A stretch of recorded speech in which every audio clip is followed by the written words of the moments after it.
What I wanted to learn about was what was the American Colonization Society and how does it still impact us today? In the beginning of the American Colonization Society, it was seen by many to bring together the North and the South.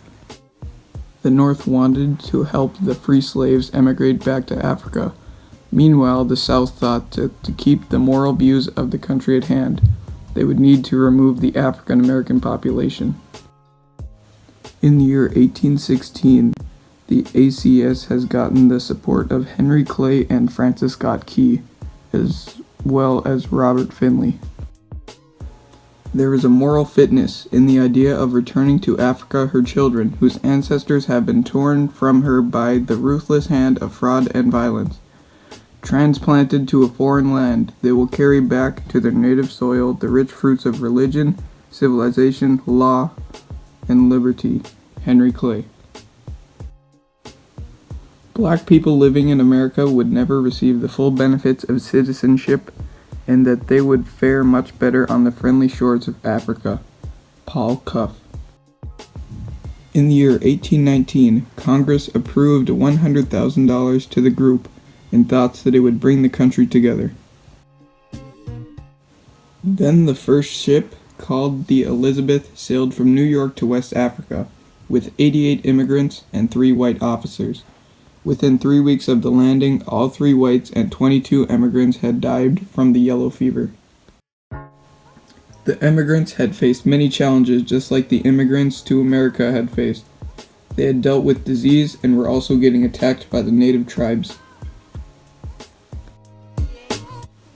In the year 1847, only 31 years after the ACS had gotten its start, Liberia had declared independence from the ACS.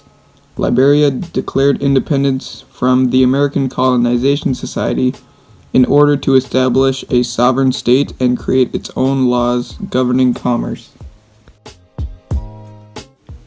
The ACS only brought over 12,000 free slaves, but the ACS was inactive during the Civil War. The African Americans had gained their freedom, and many African Americans saw the ACS as a way to leave a country that many didn't want to leave. The last immigrants to travel with the ACS to Liberia was in 1904, when 2,000 people emigrated to Liberia.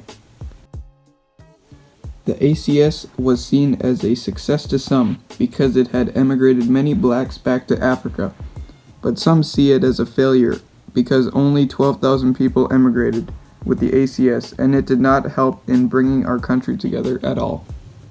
The U.S. gave many millions to help rebuild after the Liberian Civil War in 1990. The U.S. also saw Liberia as a way to stop communism from spreading throughout Africa in the Cold War.